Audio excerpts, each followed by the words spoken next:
Bem, boa tarde, minhas amigas, boa tarde, meus amigos. Nós estamos aqui na Sociedade de Estudos Espíritas Francisco de Assis. Hoje, dia 28 de agosto de 2026. E desse horário das 16 horas, às sextas-feiras, nós estudamos essa obra, Dos Bastidores da Obsessão, psicografia de Divaldo Pereira Franco, pelo espírito Manuel Filomeno de Miranda. Hoje nós vamos começar a estudar o capítulo 9, Reencontro com o Passado. Esse nosso passado. Reencontro com o passado. Mas antes de nós iniciarmos, eu vou pedir para aqui, para a nossa irmã Carmen, fazer a nossa prece leitura. Carmen, por favor. Então, vamos aqui, estamos reunidos mais uma vez para mais um estudo. Agradecemos essa oportunidade à Casa de Francisco, que abençoe a todos aqui presentes e também aqueles que não conseguiram entrar nessa tarde de sexta-feira, que possamos estar espertos e aproveitar a lição da tarde de hoje. Graças a Deus. Graças a Deus. Então, vamos começar aqui a nossa leitura, né? Leitura e reflexão. Reencontro com o passado.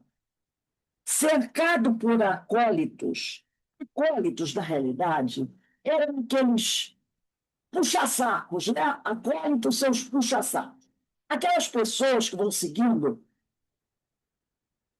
os líderes, para onde ele vai.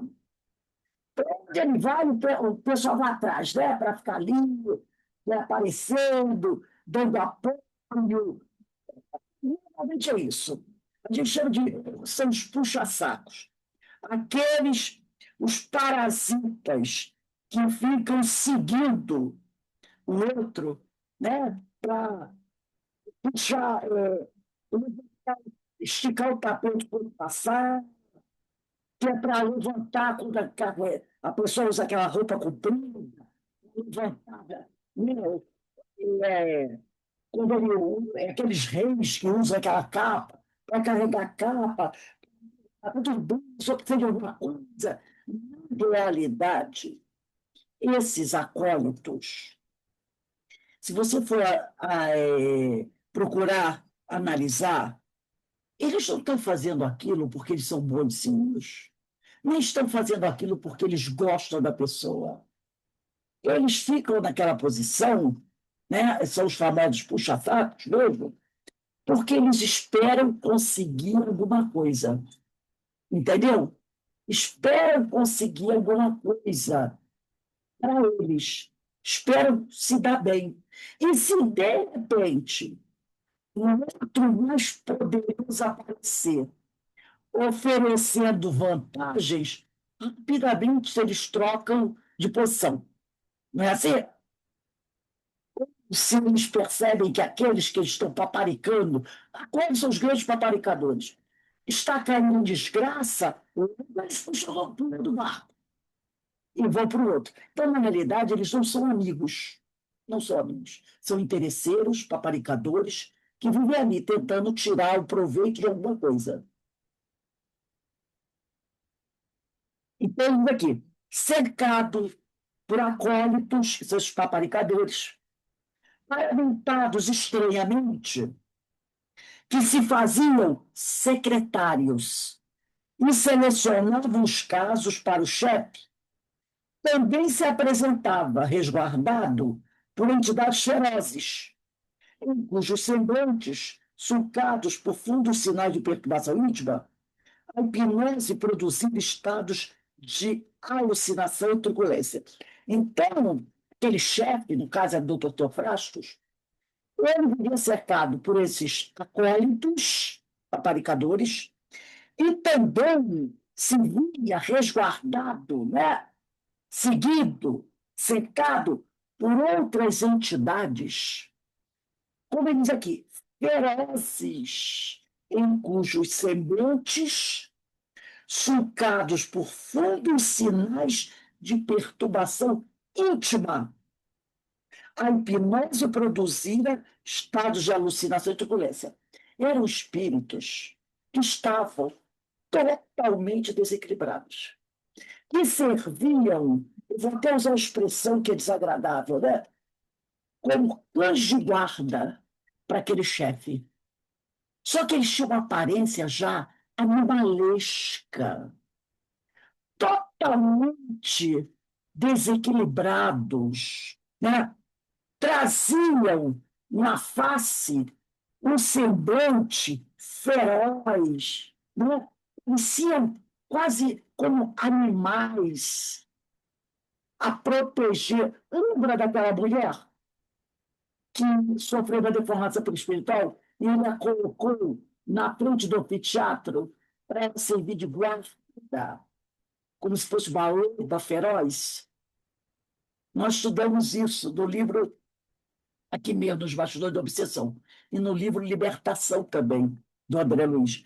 Então, esses seres eram aqueles seres que no passado, lá no passado, bem passado, fizeram coisas terríveis.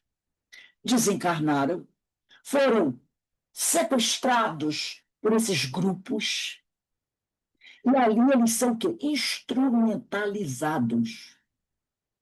É uma expiação que eles fazem, que eles passam. Fruto do quê? Do que eles fizeram no passado com outras pessoas. É a lei de causa e efeito. É a lei de ação e reação. Então, quando a pessoa olha para eles assim, a pessoa fica, né, diz, meu Deus, como é que o ser humano chega nesse ponto? Isso é o efeito de uma causa terrível. Foi a violência com que ele agiu contra os seus semelhantes. Agora ele, nós lemos isso ontem, lembra? Ele é vítima da própria ação que ele praticou. Lembra da onda da mão ressecada? Ele é vítima da própria ação. Então ele está ali, esses seres estão ali, sob hipnose que eles sofreram. Aquela outra mulher, né, o espírito feminino. Você parece uma loba, você parece uma loba. São consciência culpada, adota a aparência de uma loba. De formação espiritual. Esses espíritos aqui é a mesma coisa. Sofreram uma hipnose que produzira neles estados de alucinação e truculência. Vão ficar assim durante muitos anos, talvez séculos, talvez milênios, o tempo correspondente ao tempo que ele agiu com violência. Entendeu? Se ele teve 300, 400 reencarnações, vamos dizer assim, se ele durante 600 anos, desses 600 anos teve 5 encarnações, aonde ele agiu com violência, o remédio para o tratamento dele vai ser proporcional ao tempo de dor e sofrimento que derramou sobre os outros. Um dia, quando esse período de expiação tiver terminado, ele será resgatado dali. E aí começará o tempo dele para reparar os erros. Então, muitas vezes, esse período que ele passa ali é apenas expiação. Não é expiação ainda. É só expiação. Processo educativo. Depois que o tempo de expiação tiver terminado, e sempre ninguém fica nessa situação para sempre, a gente sabe, isso é uma coisa temporária, provisória, mas pode durar 2.000 anos, mas é provisória. Aí ele vai entrar na fase de reparação. É quando Jesus disse para o homem da mão ressecada: me dá sua mão agora, estende a sua mão. O homem estendeu, Jesus curou a mão dele e disse: agora vai, vai a mão que você usou no passado para tirar pedra, para fazer maldade. Vai agora que ela está boa, servir para ajudar.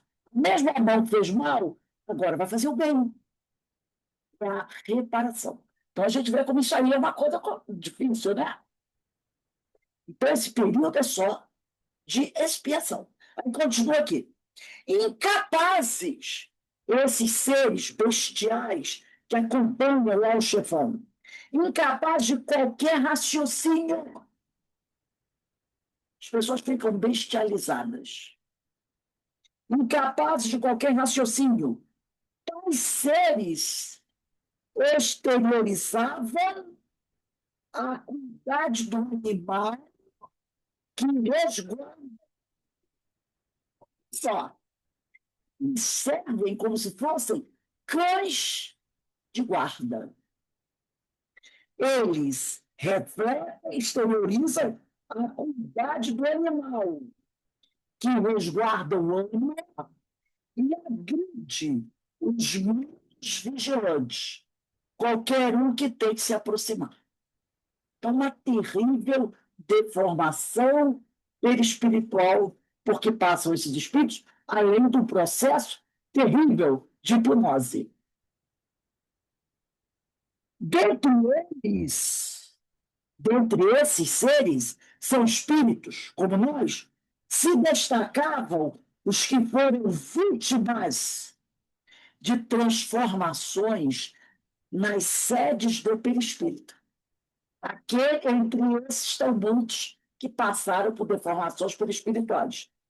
Ali presentes, possivelmente com a finalidade de criarem condicionamentos psicológicos de medo nos consoantes menos agudos.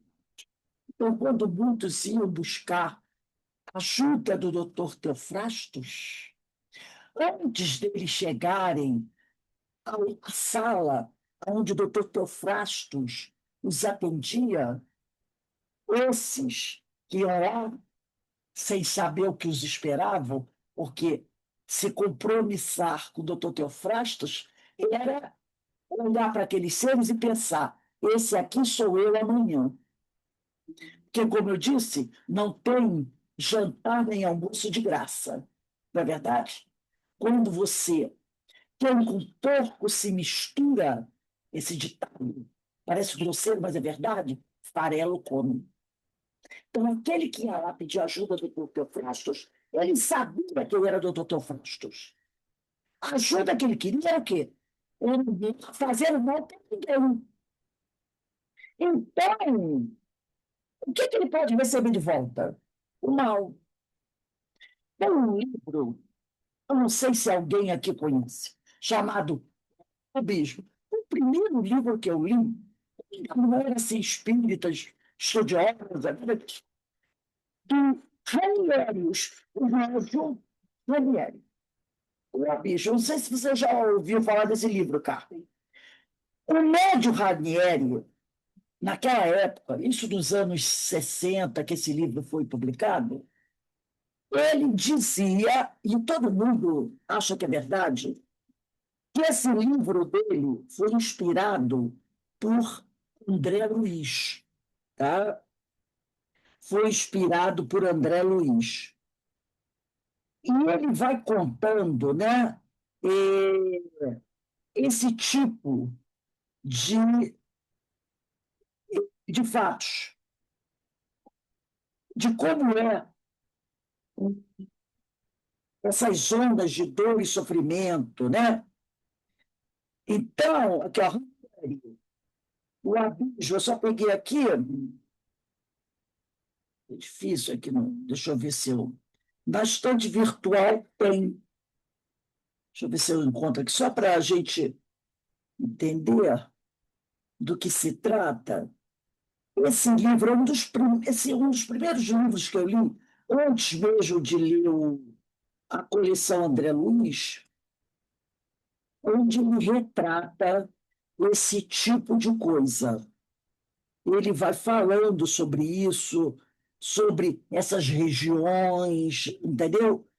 Então, tem momentos que ele falava assim, ele dizendo que isso é uma narrativa insólita de uma história de amor que se torna uma tragédia.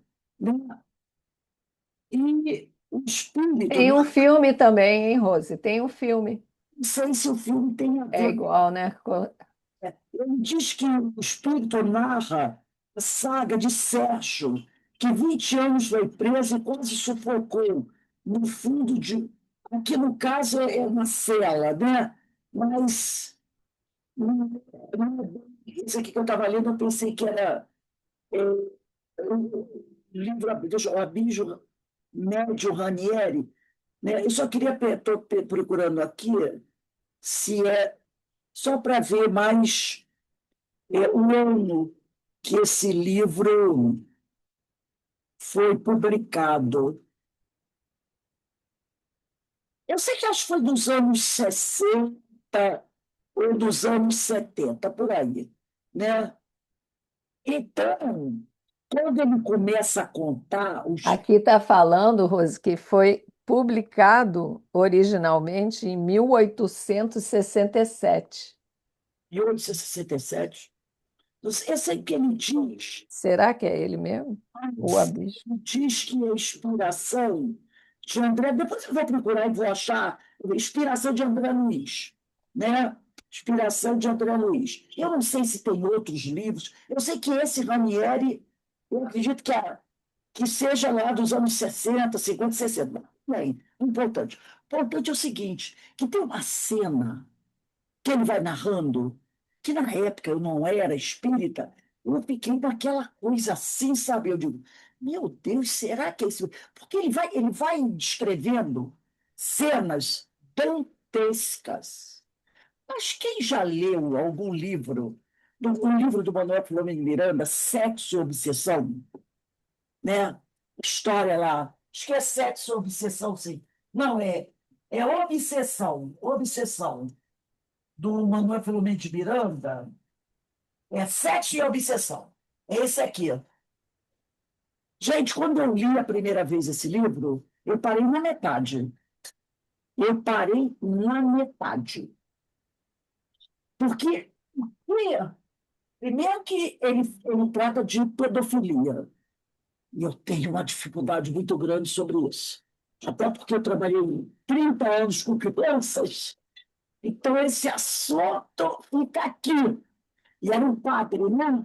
Era um padre que a gente sabe da história de muitos padres envolvidos nesse processo.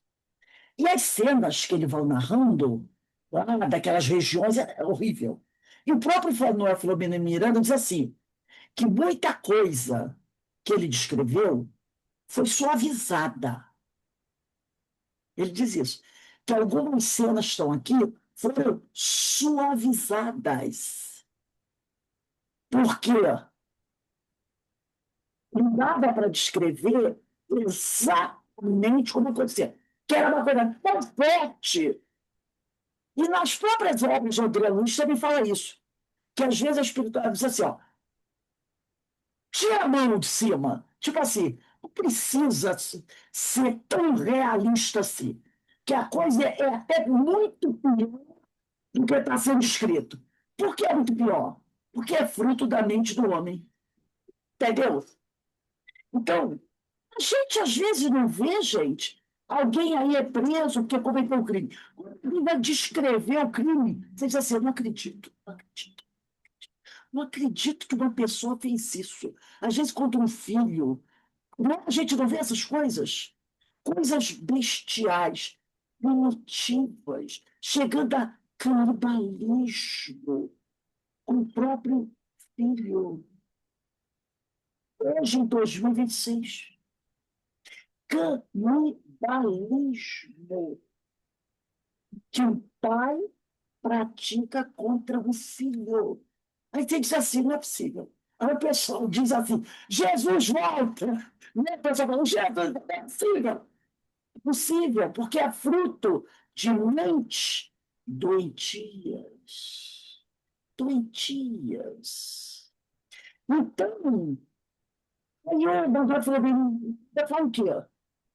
Que muita coisa, e já, o ele mostra, já é horrível, assustador, ele diz, isso aqui, ó, tá bem suave, porque não vale a pena a gente falar a verdade. por mostrar o real. Então, nesse livro, O Abismo, ele vai contando de uma maneira muito real, e na época eu achei que estava exagerado, não é possível, isso não pode acontecer. Não, isso não pode acontecer. Não pode. Pode. Hoje, depois de estudar outras obras, a gente vê que pode. Então, ele vai contando, tem uma cena que ele fala que é um lago, como se fosse um lago gelatinoso. Pensa assim, um lago gelatinoso. Mas essa parte gelatinosa de cima era muito transparente. Então, por baixo, via-se como se fossem serpentes marinhas, sabe? Ali, nadando naquele lago, debaixo de uma camada gelatinosa transparente. Tem outras cenas que ele fala que alguém vai andando por uma estrada, tinha umas árvores. Sabe aquelas árvores secas, com aparência estranha? A gente não vê esse filme, aquelas árvores secas com aparências estranhas, que olhando bem, pareciam formas humanas, mas era como se fossem árvores secas. Mas na realidade não são árvores secas. Então, às vezes ele via como se fossem abutres, aqueles abutres negros voando, sabe? Mas quando ele olhava bem os abutres, tinha uma feição onde você podia identificar uma forma humana. Então, hoje, quando a gente estuda essas obras, você percebe o quê? Não é abutre, não é árvore seca, não é serpente, são seres humanos que passaram por terríveis processos hipnóticos, promovidos por esses seres malignos, e bota maligno nesses, que levam esses indivíduos a um processo hipnótico que promovem uma deformação perispiritual. Porque a gente sabe que uma das propriedades do perispírito é a plasticidade. Não é verdade? Então, o nosso perispírito é facilmente maleável, pode passar por alterações da sua forma. É só você estudar lá, né? Você vai estudar as propriedades do perispírito. E você vai encontrar lá eu estava procurando aqui, uma das propriedades do perispírito é a plasticidade. Então, ele pode mudar de forma. A gente vê isso, né? Vários espíritos. Até para se apresentar aqui. Essa alteração é no perispírito. Então, esse livro Abismo, lá do passado, ficou com essa. Nossa, esse livro, quanta ficção! Mas quando você começa a estudar as obras espíritas, Memória Suicida, as obras de Manuel Flamengo Burana, as obras de André Luiz, as obras de Ivan Pereira, você começa a pensar assim: opa, isso não é ficção científica, não. Você quer ver uma coisa? Tem um filme chamado A Lista de Schindler. O diretor desse filme é o Spielberg, né? Spielberg. Ele, nesse filme, tem um personagem que é um criminoso nazista. É um dos personagens principais. Esse homem tem uma aparência, ele. Não precisa nem falar o que ele fez. Quando Spielberg foi escolher atores para fazer esse personagem, ele saiu escolhendo vários deles. Pá, pá, pá, pá, pá. Até que ele, alguém indicou o nome de esse ator, ele foi comunicado que estava sendo convidado para fazer o filme. Mas esse ator, ele ficou meio, sabe aquela coisa? Pô, eu não queria fazer esse filme, não, né? Quero fazer esse filme, não, tem um personagem assim. Mas aí alguém disse assim, não, vai lá, faz o teste. O que é que ele fez? É o tal do laboratório. Ele ficou uma semana, foi pesquisar a vida desse pessoal, desse criminoso nazista, e no dia do teste, ele chegou lá do estúdio, aí o nome dele é Ralph Fiennes. Ralph Fiennes. Ele fez o papel de Alan Getch, que era o criminoso nazista. Aí chegou lá, deram para ele um uniforme, ó, veste esse uniforme. Ele ficou uma semana fazendo laboratório. Ele vestiu o uniforme e foi para o teste. O teste durou 15 minutos. Era uma cena daquelas básicas. Quando ele terminou os testes, aí o Spielberg levantou, não disse nada, não disse. Porque o Spielberg é judeu. Spielberg é judeu. Aí ele só disse assim, um momento. O Spielberg disse que saiu da sala, deixou todo mundo lá e o ator lá. Ele foi, saiu dos testes da sala, foi dar uma volta no pátio.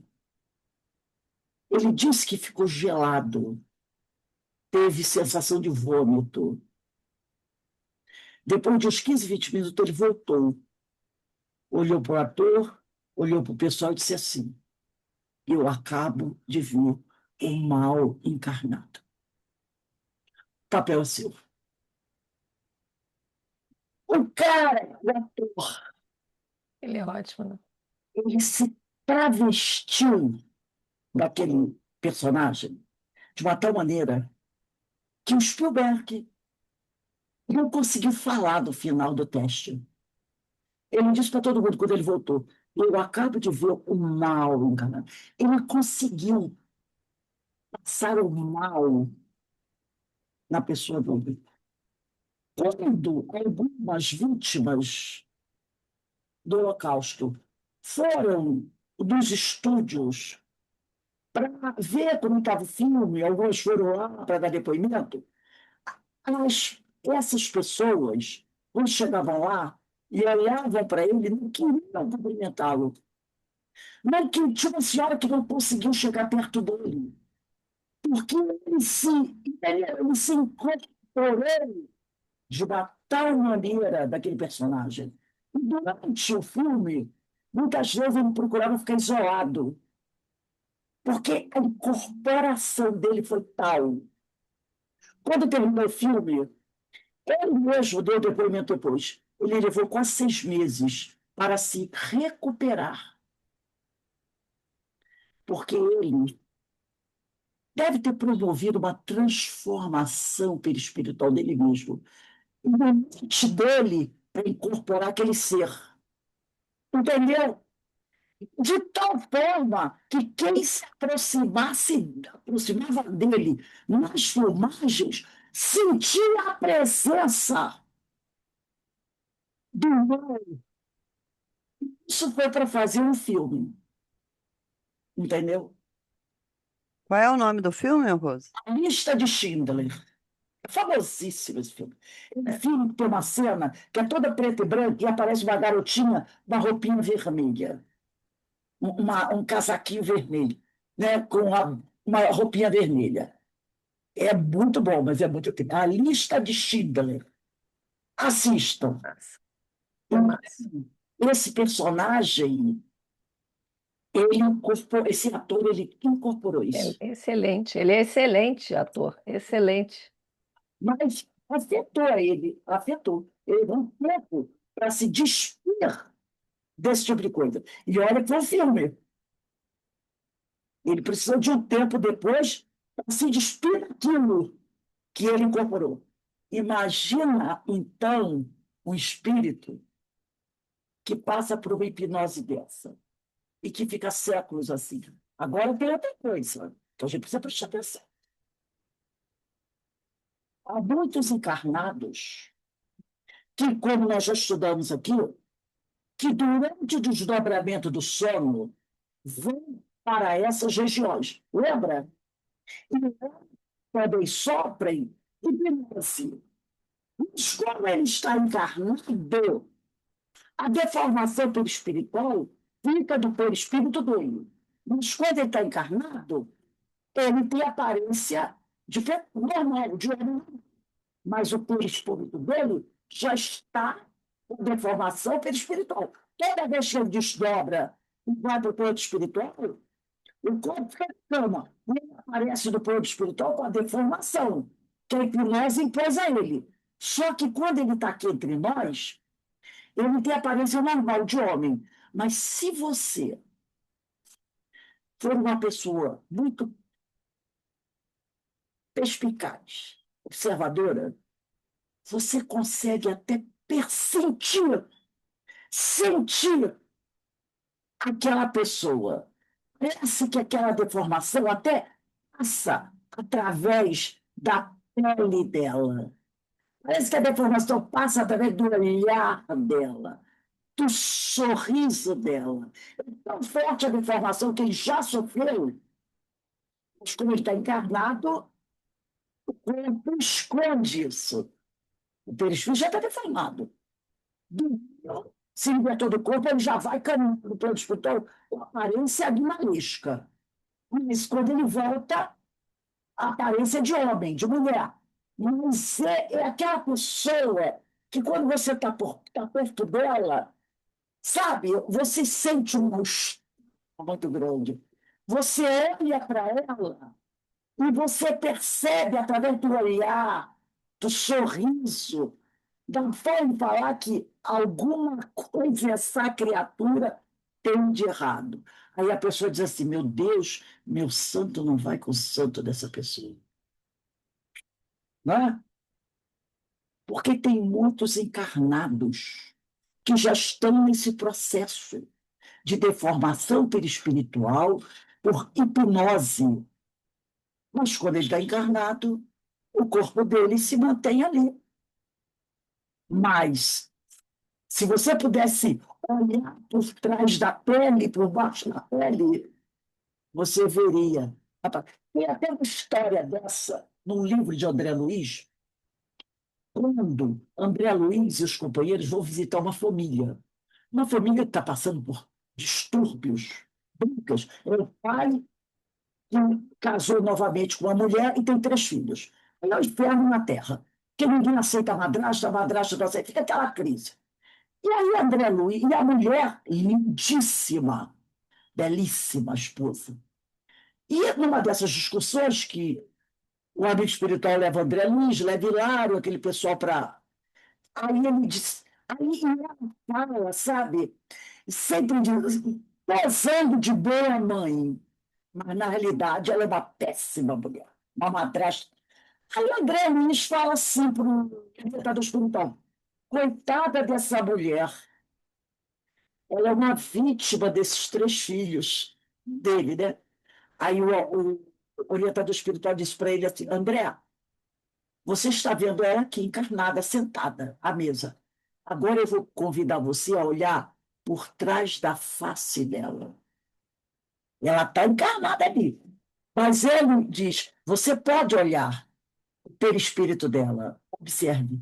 Quando o André Luiz olha, o André Luiz, meu Deus, é uma bruxa, com as características daquela bruxa antiga, com aquele nariz aquilino, com aquele caroço, aquelas bruxas antigas, né?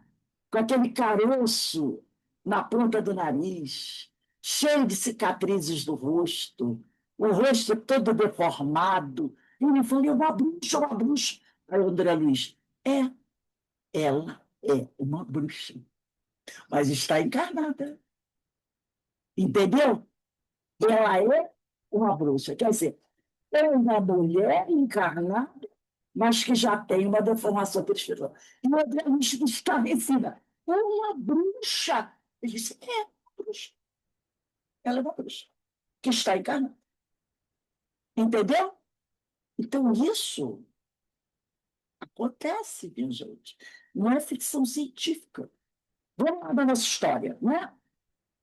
Então, ele diz aqui, dentre eles, destacavam-se os que foram vítimas, já estamos ainda só no primeiro parágrafo, de transformações nas sedes do perispírito ali presentes, possivelmente com a finalidade de criarem condicionamentos psicológicos de medo. Eram os cães de guarda, nos consulentes menos avisados, para aqueles que chegam lá. Segundo parágrafo, Glaucus, muito sereno, concitou-nos, quer dizer, convidou-nos à prece, muita prece silenciosa, e à preservação do estado espiritual de equilíbrio, que depois de você ver tudo aquilo, você fica meio assustada, né? Então, diz assim, vamos entrar em prece e procurar manter o equilíbrio, a serenidade. Fossem quais fossem os acontecimentos que, porventura, viessem a ocorrer e nos manteve imediatamente atrás. O irmão Glaucus, que era o benfeitor, falou para eles, fiquem atrás dos pequenos magotes que eram interrogados pelos acólitos. Fiquem atrás desse povo que está na fila para ser interrogado, porque antes de você fazer a tua consulta, antes de você pedir ajuda lá, você tinha que passar por uma entrevista para ver se o seu caso valia a pena ser atendido pelo doutor Teofrasto. Então, ele diz assim, ó, fica atrás desse pessoal aí. O nosso grupo, terceiro parágrafo, o nosso grupo unido é formado por encarnados e desencarnados. E aguardava, enquanto o sacerdote, a pequena distância, tomava atitudes e decisões, utilizando sempre do pavor, de que se fazia fêmulo, serviçal submisso, né? Avaro para dominar e influir consulente. O sacerdote é aquele que atendia o pessoal, tá? Era aquele secretário que atendia o pessoal antes. E ele que dizia, quem vai falar para o doutor Frato sou não. Quando ele fala aqui, a gente começa a fazer comparação. Utilizando-se sempre do pavor, de que se fazia avaro. Quer dizer, ele era um dos grandes chefes dali, abaixo do Teofrastos. Quando você vê hoje aqui, na nossa vida aqui, esses chefes de facção, como é que eles dominam? Não é através do medo?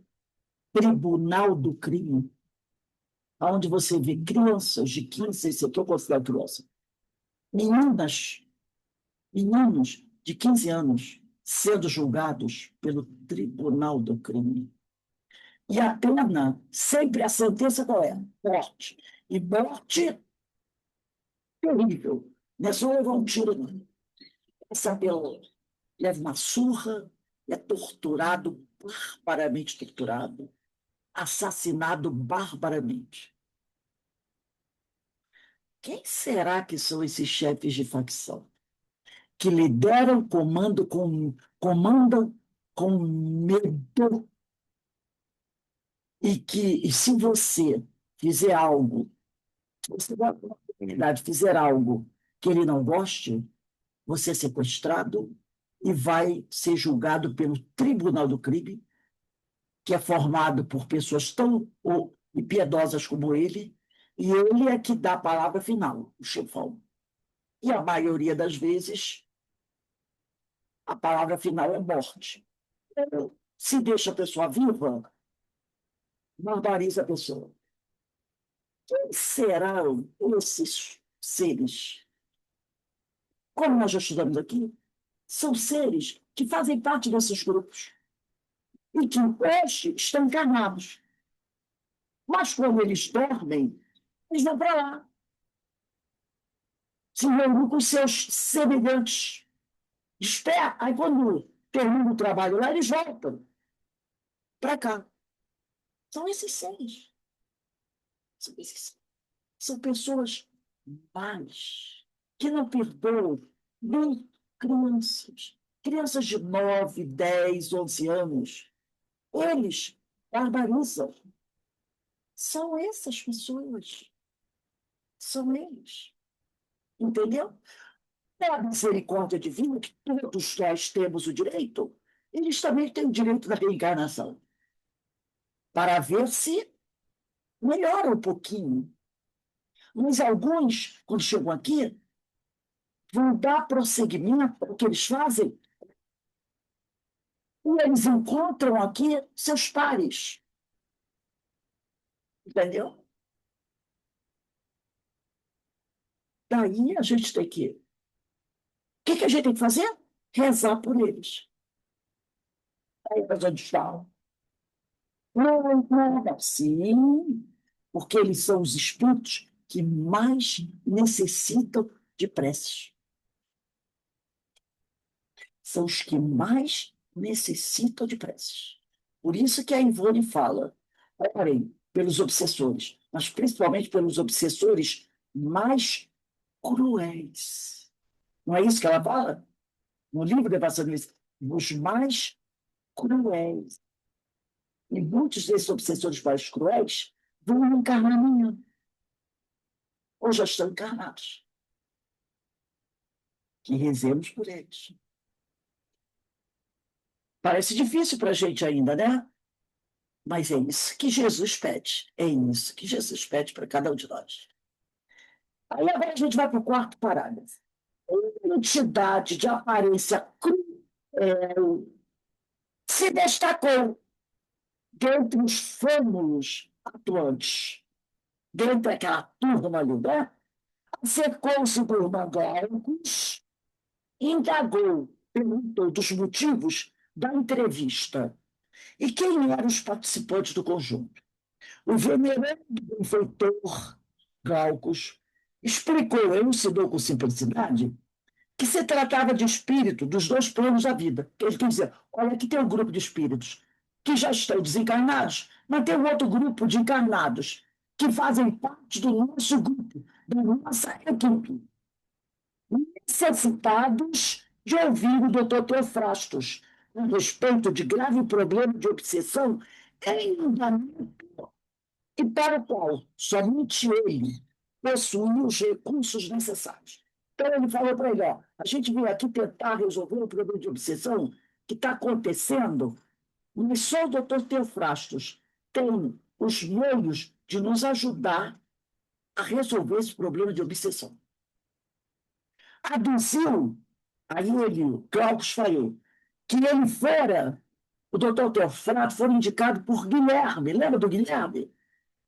O moço holandês, que antes era membro daquela agremiação, aquele que se suicidou porque a mulher o traiu. Ele falou assim, ó, quem indicou o doutor Teofrastos para a gente foi o Guilherme, que fez parte aqui do grupo de vocês. Repassando o olhar de quase alucinado, aquele que foi falar com o Glaucus, né? Fiscalizando-nos, como tentando descobrir a lei das palavras, os motivos reais da entrevista, sacudido por espasmos da face sucessivos, colocou-nos de lado e prosseguiu no mistério que se dedicava. Essas pessoas, esses espíritos, normalmente, eles têm, né, várias alterações físicas, espasmos. Então, ele ficou tipo assim, ó, fiquem esperando aqui. E ele continuou fazendo o que ele estava fazendo. Só então não foi possível reparar o doutor Teofrastos, considerando a pequena distância que nos separava. E aí o pessoal começou a observar que o doutor Teofrastos estava lá, sentadinho no trono dele, no canto. E eles começaram a observar o doutor Teofrastos. O rosto cruel, adornado de barba rala, aquela barbinha que é assim, né? Em torno de lábios grossos e rito de permanente ira. Reparou que A descrição da aparência de todos eles é uma descrição feia. Nenhum deles tem uma aparência bonita. Todos eles têm uma aparência feia, né? Cruel, deformada. É assim mesmo. O mal vai tirando a beleza das pessoas. Então, ele diz aqui, né? Nos olhos avermelhados e grandes, algo fora das órbitas, ameaçadores, cigomas salientes. Cigomas são as maçãs do rosto. São esses ossos aqui, das maçãs do rosto, salientes, testa larga e cabeleira abundante. Era a encarnação clássica do pavor. Tinha uma aparência horrível, assustadora, como se adivinhasse a minha observação. Eu quero ter afrastos, percebeu o pensamento do Manuel Filomeno de Miranda. De onde ele estava, ele captou o pensamento do Manuel Filomeno de Miranda, que estava lá, fingindo, paradinho, de cabeça baixa, olhando de soslaio, mas o sujeito lá percebeu o pensamento dele. E ele diz assim, como se adivinhasse a minha observação discreta. Olha, eles são como aves de rapina. Ele desviou o punhado da chusma, que já estava atendendo, ele já estava atendendo o grupo, e cravou dos meus os seus olhos. Já estava atendendo o grupo. Aí ele desviou o olho, cravou o olhar no Manuel Filomeno de Miranda. Perceba, ele estava atendendo. Ele não estava olhando o Manuel, ele estava aqui atendendo alguém. Só que a mente dele, muito desperta, captou a pensamento do Manuel Filomeno de Miranda. E quando ele captou a onda pensamento, ele procurou o autor daquela onda e encontrou. E quando ele encontrou, ele cravou os olhos nos olhos do Manuel Filomeno de Miranda. Percebeu? No meio daquela sala, um pensamento chegou na mente dele. O Manuel Filomeno Miranda estava pensando sobre ele captou. Canalizou a fonte do pensamento. E cravou nos meus os seus olhos, com interrogação forte e dura, fazendo-me baixar a vista. Perturbado. Entendeu o poder dele?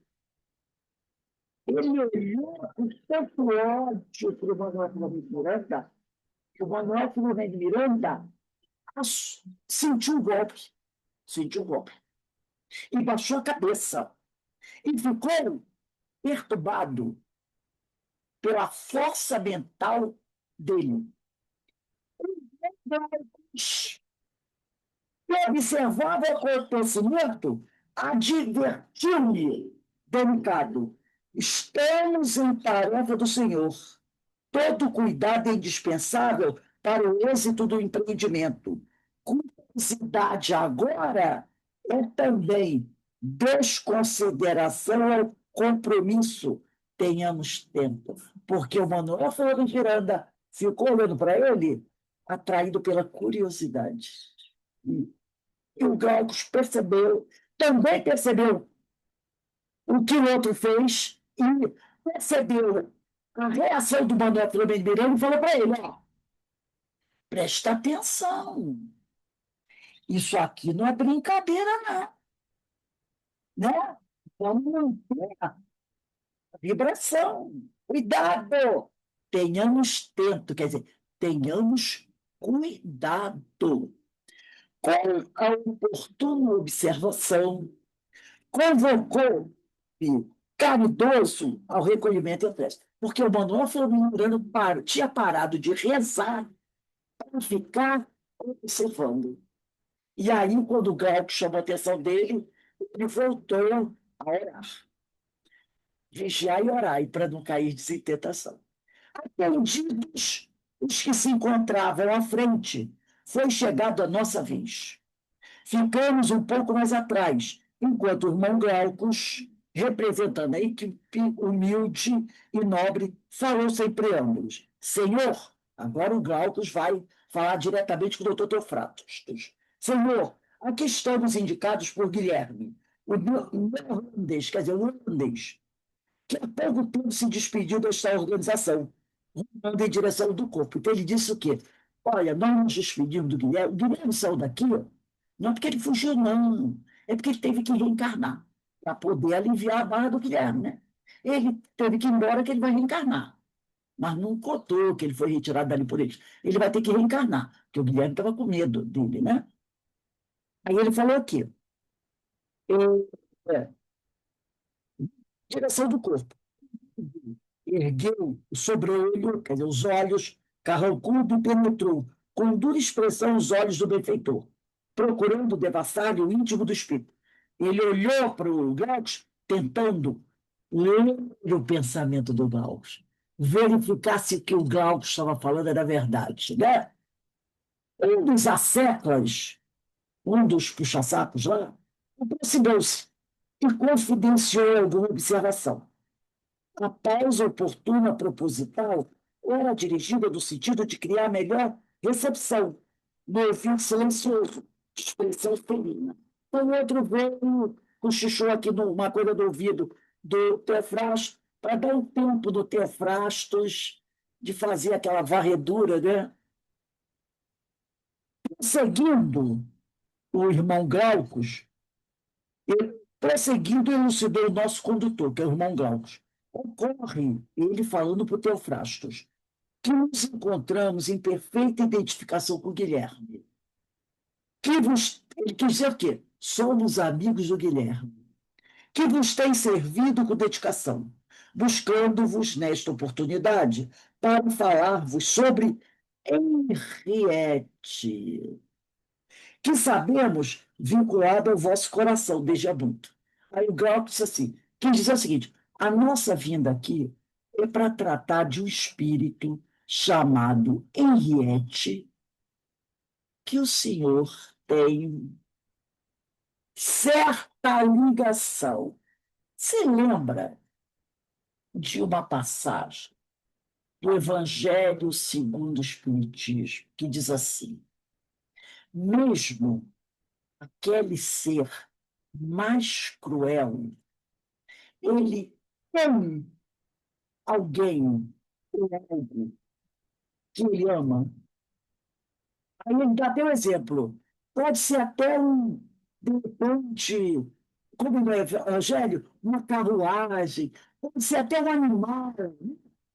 De repente a criatura não gosta de ninguém, mas ele tem um cão que ele ama muito, acima de tudo.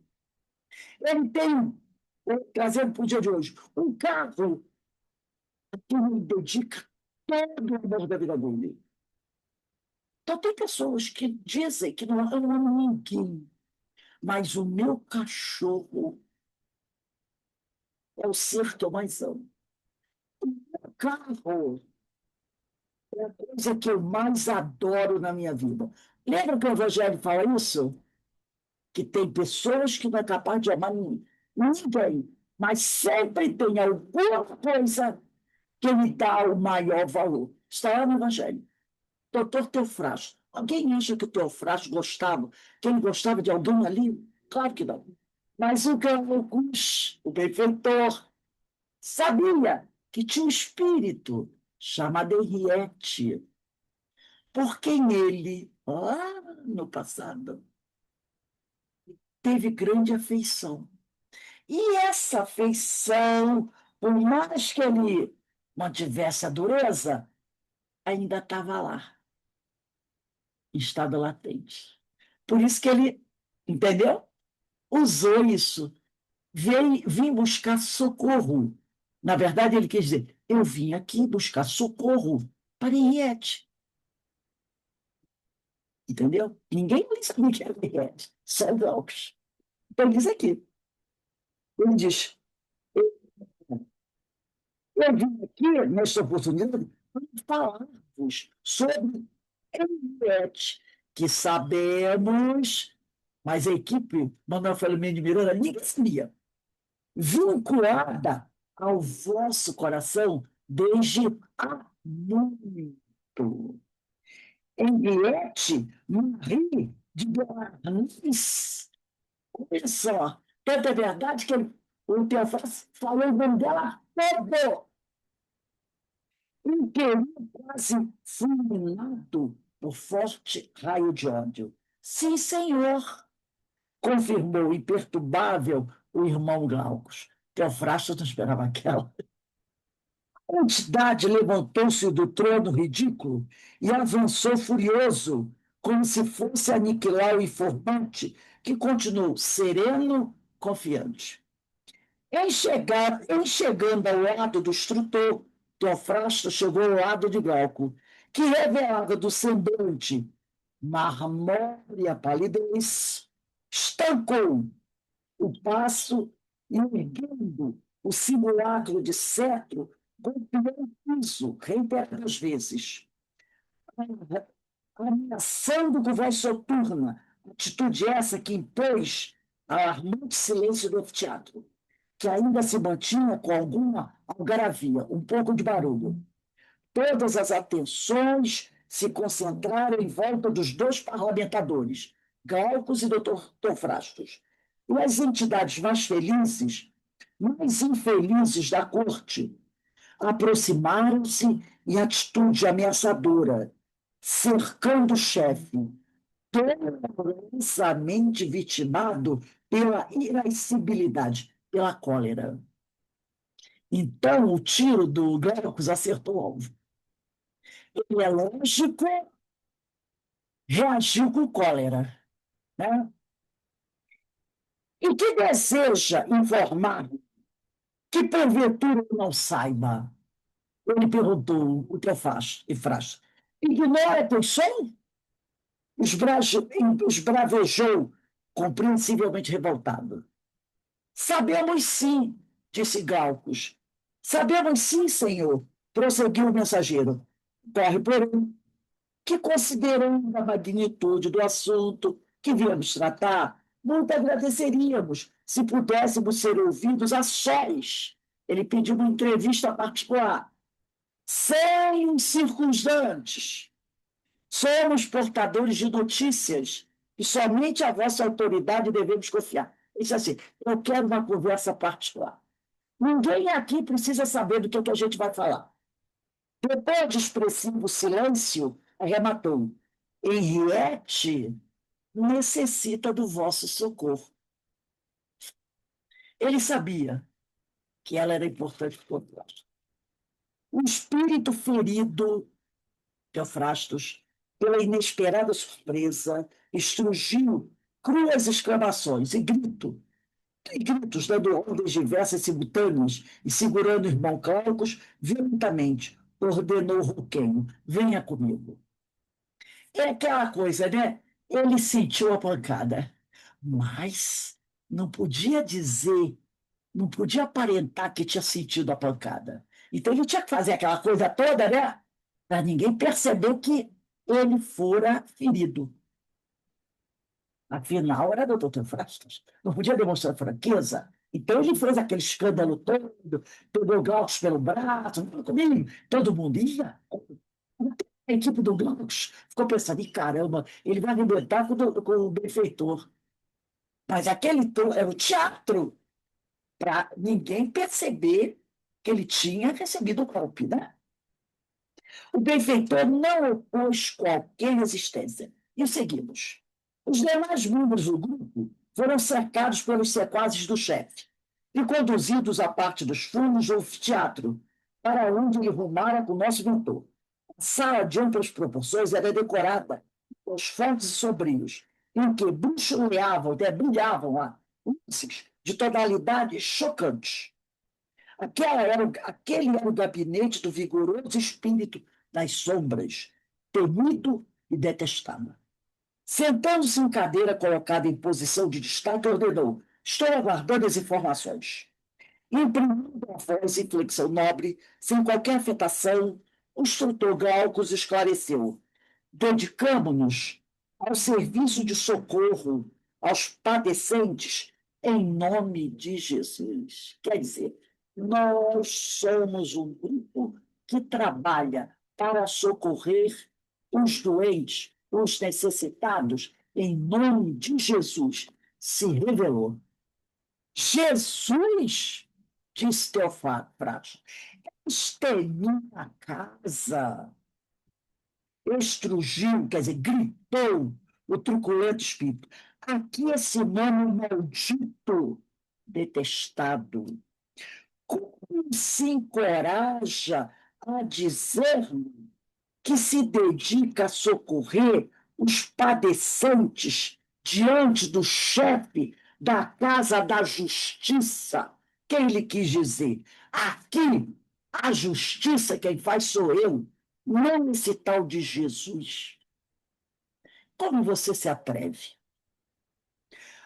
Avançou feroz, espumejante, como se desejasse destruir aquele que o enfrentava, sentindo-se, no entanto, impossibilidade de fazê-lo. Ele partiu com toda a raiva para cima do Glaucus. Mas o que aconteceu? Não conseguiu. Assim, algo impediu. Vamos aqui, eu não falei com você, só falei com a Carmen, né? Livro dos Médios, quem quiser, anota, só anota aqui do lado, 254, que está no capítulo 23 da obsessão. Lá, no final da pergunta número 5, último parágrafo da pergunta número 5. Tem 254 do Livro dos Médios, que é a pergunta número 5, último parágrafo. Pergunta número 5 é assim: não se pode também combater a influência dos maus espíritos moralizandos? Último parágrafo da pergunta 5. Temais o ascendente que o homem pode exercer sobre os espíritos está na razão da sua superioridade moral. Ele não domina os espíritos superiores, nem mesmo os que são seres superiores são bons e benevolentes, mas pode dominar os que lhe são superiores, os que lhe são inferiores em moralidade. E nós vamos lá para 279 do Livro dos Médios, no capítulo 25 das Avocações. 279. Ninguém exerce ascendente sobre os espíritos inferiores senão pela superioridade moral. Os espíritos perversos, e doutor Teofrastos é o espírito perversos, sentem que os homens de bem os dominam. Esse pedacinho. Os espíritos perversos sentem que os homens de bem os dominam. O que mandou a está aqui. E o doutor Teofrastos avançou feroz, espumejante, como se desejasse destruir o benfeitor Glaucus, que o enfrentava, sentindo-se, doutor Teofrasto, do entanto, impossibilidade de fazê-lo. Por quê? Porque o espírito perverso sente que o espírito superior, o benfeitor, o espírito do bem, o domina. Superioridade moral. Então, quando ele parte para cima do Teofrastos, para cima do Glaucus, para realizar o Glaucus, ele partiu para cima para agredir o Glaucus. Mas, no livro dos Médios, Kardec diz: os espíritos perversos sentem que os homens de bem os dominam. E ele não tem condições de reagir contra um espírito superior a ele em moralidade.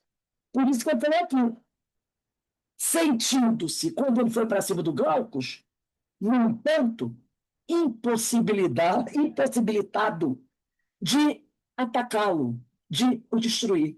Por isso que Glaucus estava ali tranquilo, porque ele sabia que o doutor Teofrastos não poderia atacá-lo, porque ele era moralmente superior ao doutor Teofrastos. E ele não era orgulhoso, era uma realidade. Por que que ele fala para o Manuel Filomeno de Miranda? Tu presta atenção, porque o Manuel Filomeno de Miranda ainda não tinha uma moralidade tão aqui em cima que segurasse o doutor Teofrastos.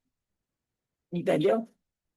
E o Livro dos Médios fala que quando esses espíritos, aqui, ó, na 279, ele diz aqui, ó, os espíritos perversos sentem que os homens de Deus dominam. Contra quem? Contra quem? Só lhes opõe a energia da vontade, espécie de força bruta, eles lutam e muitas vezes são os mais fortes. Então, Manuel Filomeno de Miranda ainda não tinha essa força moral para enfrentá-lo. E poderia até, ao tentar, ser dominado por ele. Por isso que, tanto é que quando ele captou o pensamento do Manuel Filomeno de Miranda, ele viu o Manuel Filomeno de Miranda, ele sentiu um baque. Achou a cabeça e ficou ali assustado. Ele sentiu o baque. Então, ele ainda não tinha essa força moral para enfrentar o doutor Teofrastos. Mas Glaucus tinha. Teofrastos percebeu e parou. Continuando aqui, ele diz aqui, não desejamos, aí é Glaucus falando, desafiar a força do nobre doutor Teofrastos, respeitando a posição do outro, do espírito infeliz, respeitando ele, que conhecemos e a quem aprendemos a respeitar, como sendo instrumento da vida e da verdade. Evidenciou o mensageiro humilde. Ocorre, no entanto, que não poderíamos trair os objetivos desta entrevista, se falando ao comandante destes sítios, quer dizer, desta região.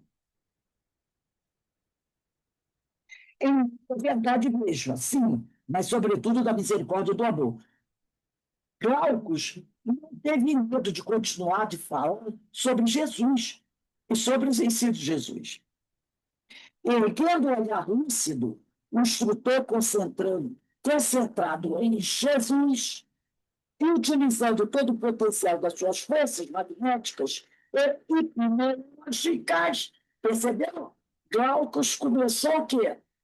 A fazer o que o Teofrasto fazia, a usar do hipnotismo, da hipnose. Ele também tinha essa capacidade. Então, erguendo o olhar lúcido, o instrutor, concentrado em Jesus e utilizando todo o potencial das suas forças magnéticas e hipnológicas, enfrentou a vibração em crispas exteriorizadas pelo interlocutor, como se naquele entrechoque de forças a corrente do amor vencesse as descontroladas energias do ódio e da animosidade, dando continuidade à narração. Porque o Teofrastos lançou nele toda uma energia de ódio. E Teofrastos, e o que Glaucus fez? Retribuiu com a energia dele, do bem, do amor. O que fez? Anulou a energia do outro. Porque o bem sempre vence o mal. Apesar das vezes, às vezes eu acreditar. Visitando perturbados espirituais, Glaucus continua a falar. Visitando perturbados espirituais, encarcerados do corpo. Opa! Henriette está encarnada. Olha o que Glaucus falou. Visitando perturbados espirituais. Ela é uma perturbada espiritual. Encarcerados no corpo. Identificamos há pouco tempo Henriette, um doloroso processo de vampirização, vitimada por elementos desta organização. E por isso, quer dizer, o que ele falou para o Teofrastos? Não estou entendendo. Henriette, que é cara ao seu coração, está encarnada, sofrendo terrível processo de vampirização por alguém que é daqui, da sua equipe. E ele deixou reticências. Aí o que o Teofrasto fala? Desta casa? Tipo assim, se eu sou comandante aqui, como é que alguém pode fazer alguma coisa sem eu saber? Virou, você não virou? Se você é o Todo-Poderoso, você tem que saber do que acontece na sua casa. Se tem alguma coisa acontecer na sua casa e você não sabe, o poder não é tão grande assim. É que ele pergunta, desta casa? Teofrasto fica apavorado. Estarei ouvindo corretamente? Indagou, interrompendo abrupto. Juliette, vítima de nossa organização? Afinal, o que eu induz a pensar? Aí ele tentou aliviar o negócio. Ele já percebeu que a coisa está feia. É esquisita para. Ele está ficando mal. Aí ele diz: o que me induz a pensar que me interessa a vida de qualquer pessoa na Terra? Somente porque é supostamente Henriette Barriga e Bernardes. Tipo assim, por que você acha que eu estou interessada na vida de uma encarnada? Ele, Glauco, chama ela de Henriette. Ele não. Ele diz o nome todo. É tipo aquela criança, né, que quando a mãe diz assim, José Alberto Vieira de Souza entra. Você vai dizer o nome todo de alguém que não é importante para você? Claro que não. Claro que não. Ele me informou de que eu poderia ter algo a ver com essa personagem. Ela mesma. É Davi, mentor, disse o Glaucus, assistindo-a, quer dizer, ajudando-a com recursos magnéticos, conseguimos fazê-la recordar o passado, para fixar nos socorros, enquanto Henriette, narrava o drama, evocou um imenso amor que dedicou à sua pessoa. Ela contou para o Glauco do amor que ela teve por Teofrastos, idos do século XV, antes do funesto acontecimento, antes da tragédia acontecer. O doutor Teofrastos, colhido intempestivamente pela informação segura e indiscutível, não podia duvidar, foi ela que contou, ergueu-se outra vez de um salto e, apoplético, irado, segurou com mãos de aço o narrador, indagando descontrolado. Onde se encontra ela? O que lhe aconteceu? O que foi feito da sua vida? Leve-me até a sua presença imediatamente. Desejo averiguar. Não posso, amigo. Não depende de mim, e sim de vós. Não depende de mim, depende de você. Esta é a razão da entrevista que estamos mantendo. Desejamos consertar o meio de conciliar os objetivos elevados a que todos nos propomos, de modo a regularizar situações em desalinho, de cujo labor resultem os benefícios de que temos necessidade. Ele diz, eu não posso fazer nada. Quem pode é você. Afinal, é daqui que está saindo a dor, o sofrimento para ela. Não, não quero ajudar, mas eu preciso da sua ajuda. Mas eu sou um dos gênios do mal, disse Teofrasto, e as minhas medidas diferem das suas, estrondou o ofegante. Represento a justiça e odeio a misericórdia. Desperto cada consciência criminosa para o reino da punição. Nunca defrontei, nem usei a piedade, a comiseração. Sou vítima do Cordeiro e odeio. Ele deve ter sido vítima da Inquisição.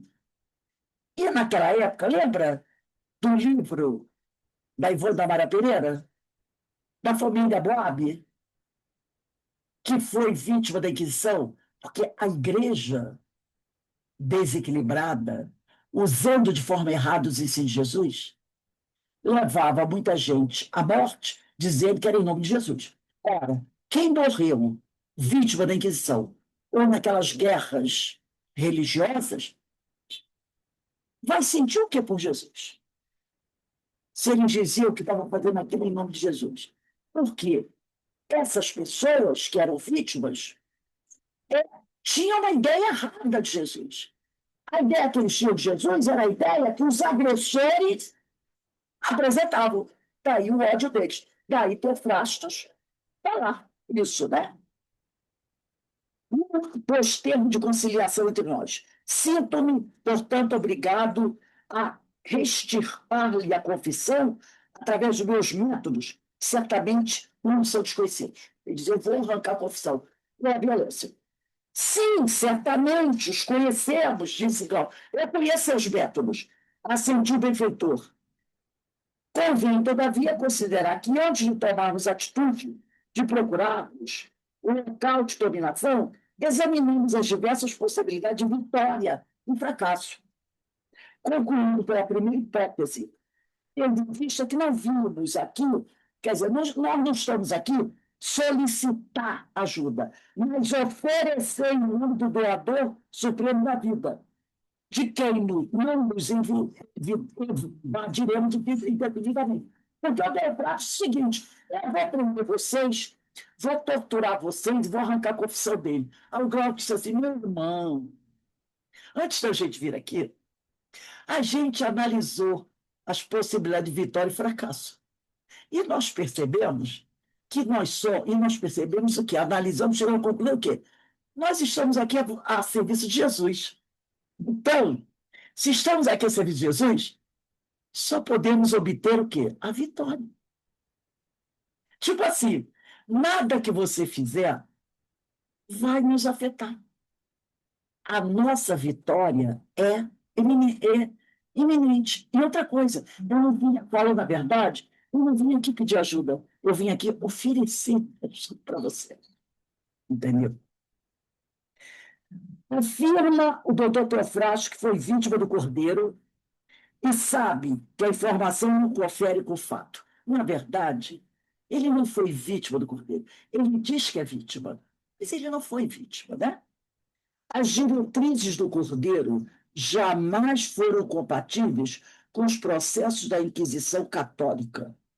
Como não são concordes, não são de acordo com os métodos da justiça de Deus, esses da justiça aplicado pelas vossas mãos. Então, quando o Cláudio falou, você não foi vítima do Cordeiro, porque Jesus nunca mandou fazer aquilo que os inquisidores da Igreja Católica fizeram. E também Jesus nunca mandou você fazer o que você faz para aplicar a justiça.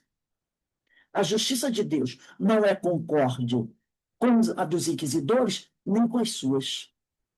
Então você não foi vítima do Cordeiro, você foi vítima de um bando de loucos. Né? Aí ele diz, quanto à ameaça de arrancar-me, quanto à ameaça que você fez de arrancar-me as informações que deseja, por métodos incompatíveis com os intuitos deste encontro, concluímos pela insensibilidade, já que a nossa presença informa o interesse que temos de ofertar os esclarecimentos, sem qualquer pugna, sem qualquer briga, que gere uma situação infeliz entre nós ambos. Nós vamos para aqui, né? Então, isso aqui. Você diz que quer nos atacar, quer arrancar de nós a verdade através da violência. Mas eu quero dizer para você que nós não estamos aqui interessados em brigar. A nossa ideia é oferecer ajuda, esclarecimento, sem discussão, sem briga, sem pugna. A gente vem em paz. A gente quer resolver tudo na santa paz. Não adianta você ficar tentando nos ameaçar, porque você não vai nos levar a entrar em litígio com você.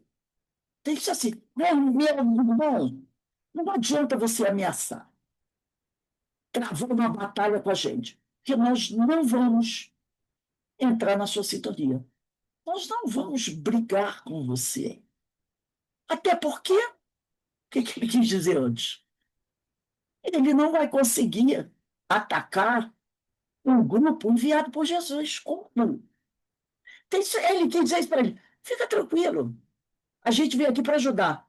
Nós não vamos brigar com você, de jeito nenhum. Não é nossa intenção travar nenhuma briga com você. A gente para aqui, né? Bem interessante, né? Mas a gente tem que parar, né? Gente, próxima semana é dia 4. Então, no dia 4, a gente vai começar no parágrafo 43. Bota aí 43. O 43 diz assim: mas eu posso reter os participantes da sua embaixada, os meus domínios, os quais são senhor absoluto. Mas Deus diz assim: ó, tudo bem, eu posso não vencer você, mas eu posso reter o grupo que acompanha você aqui, enquanto a gente resolve essa situação. Né? Não vou prender vocês, não vou machucar ninguém, porque ele já sabia, percebeu que não tinha condições de ferir ninguém. Mas para não perder a força, ele disse assim: ó, eu vou manter vocês, o grupo de vocês vai ficar aqui, junto comigo, sem sair, enquanto a gente vai resolver. Bem, não tem problema. O grupo fica aí sentadinho, esperando, né? Afinal de contas, não ia humilhar mais o Teofrasto, né? Então, pode ficar aí sentado. A gente deixa o pessoal ficar quietinho. Fica quietinho esperando, enquanto nós vamos resolver esse negócio. Porque Glaucus deixou bem claro para ele: eu vim oferecer ajuda. Eu não vim pedir a sua ajuda, eu vim oferecer. Porque no início ele disse: vim pedir sua ajuda, né?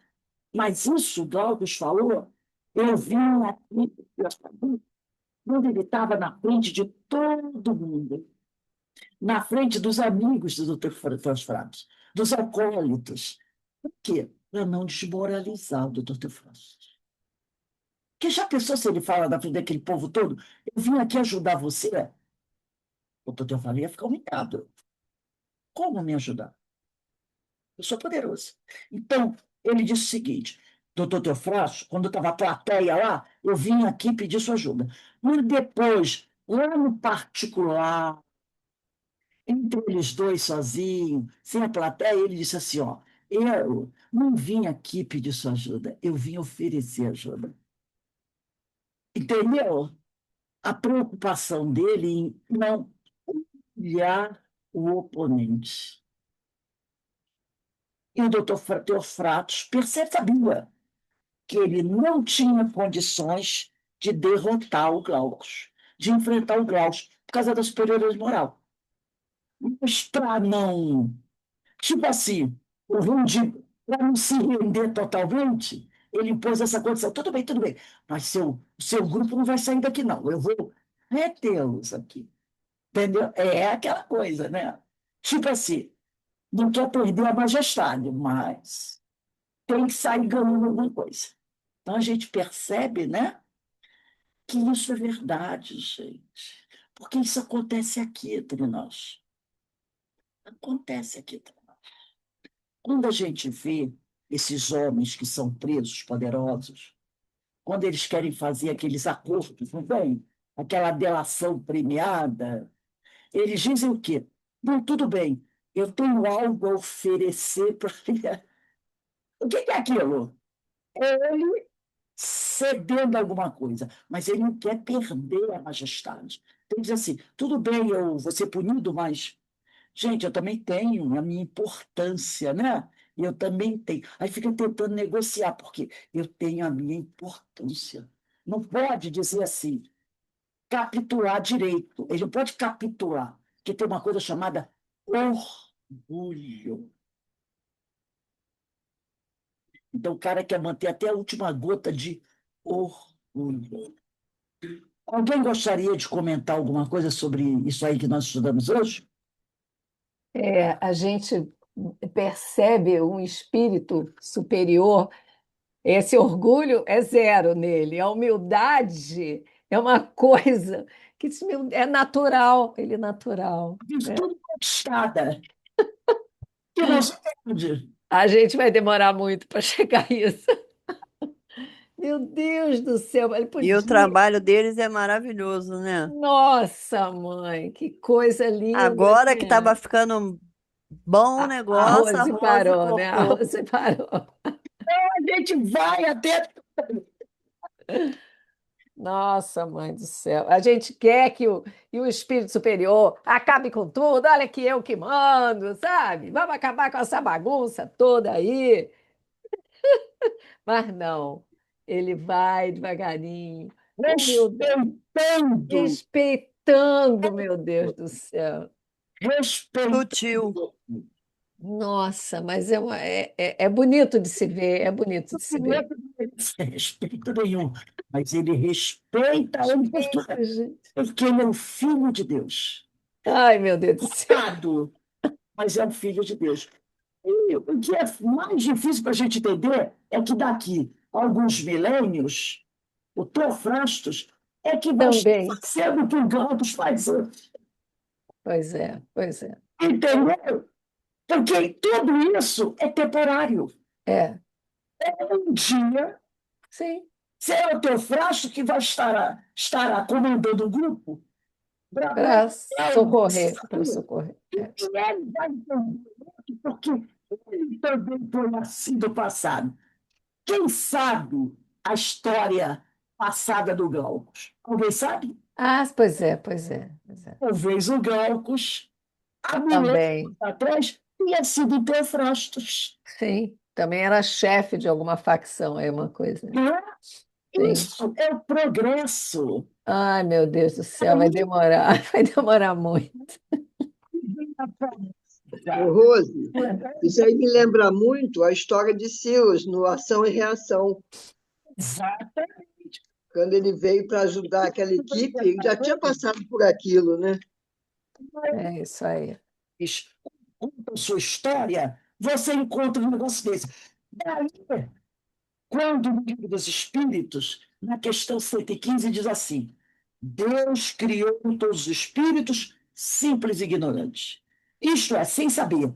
A cada um deu determinada missão, com o fim de esclarecê-los e de os fazer chegar progressivamente à perfeição pelo conhecimento da verdade, para aproximá-los de si. De si quem? De Deus. Então, todos foram criados simples e ignorantes. O Teofrasto, o Gal, os Aulos, todos eles. A maioria desses benfeitores, quando a gente vai olhar, todos eles tiveram lá uma história triste. Aí, quando a gente vê Aulos, contando a sua vida, Silas, eles falam, esse aqui era ontem, Teofrastos, será ele. Amanhã, é isso aí. Um dia, Teofrastos será um Cristo. Aí a gente diz assim, não é possível. Não. Sim, será o Cristo. Porque daí ninguém ficará para trás, porque Jesus é o pastor que não abandona, não deixa de perder nenhuma das suas ovelhinhas, nem aquelas mais negrinhas, negrinha no sentido de malzinhas, nem a pior das ovelhinhas, aquela mais, não vai ficar para trás. Por quê? Porque quando ele veio à Terra, ele veio atendendo o pedido de Deus. Então, eu disse para ele o seguinte: Nenhuma nenhum dos meus filhos se se perderá. perderá. Sua missão qual é? Trazê-los todos à minha presença um dia. Vai e resgate, ajude a todos os meus filhos. Quem estava perdido, não sei aonde, vai buscar todos os meus filhos para mim e os traga à minha presença. Esse é o trabalho de Jesus. Nenhuma ovelha se perderá. Nem esse, não. Certeza? Tenho, tenho. Não muito tempo, não importa o tempo. Uma das ovelhas se perderá. Nenhuma. E Jesus vai deixar de cumprir uma ordem do Senhor? Claro que não. Nenhuma ovelha se perderá. Um dia, o planeta Terra será um planeta de esplendor. E essas ovelhinhas hoje, que são daquelas, estarão brilhando na eternidade. Espíritos puros, espíritos crísticos. O que vai acontecer com o teu frasco e conosco também. Essa é aquela coisa de ser, obrigado, Senhor. Obrigado, Senhor, porque eu pensei que. ó, pensei que era um buraco eterno. Não. Quem depende de quem? De nós. Do esforço que a gente está fazendo por se melhorar cada dia. Só depende de nós, da nossa vontade, de usarmos bem o nosso livre-arbítrio. É isso aí, né, gente? Não é maravilhoso? É maravilhoso. É maravilhoso. Existe alguma doutrina que nos console tanto quanto o Espiritismo? Não. Porque é o único que diz isso. É o único que nos consola. Que diz: você não está perdido. Não está perdido. Há alguém que zela por você e se chama Jesus. Agora, você precisa partir ao encontro dele. Colocar em prática tudo que ele ensinou e usar isso na sua reforma moral. Ninguém está perdido. Por isso que essa doutrina é o Consolador prometido. Por isso Jesus deu esse nome, o Consolador prometido. Nenhuma outra religião nos consola como essa. Nenhuma. Quando você pensa que você é aquele carro atolado na lama e que vai ficar atolado na lama para sempre, você olha e vê, e o guindaste está chegando.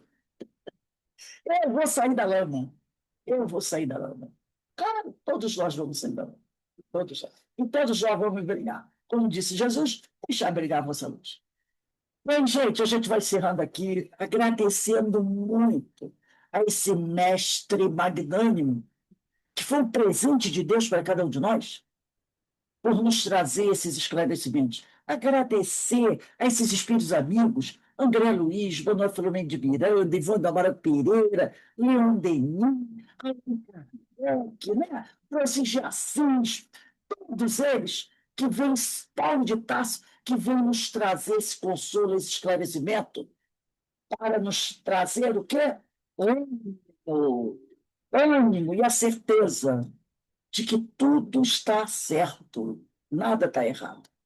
Então, que Deus abençoe a cada um deles, que Deus abençoe a cada um de nós, que sua misericórdia seja o remédio que nós precisamos para nos manter em pé e seguirmos em frente. Meus irmãos, minhas irmãs, um beijo no coração de todos, né? Que a gente possa se encher de esperança e alegria agora, né? Seguindo a nossa caminhada, na certeza que a gente está no caminho certo. Ó, um beijo para todos. De muita paz, de muita luz. Segunda-feira, se Deus quiser, a gente está de volta. Obrigada, Rose. Nos ajudar. Essa radiação para enfermos, semana que vem é quinta-feira, tá?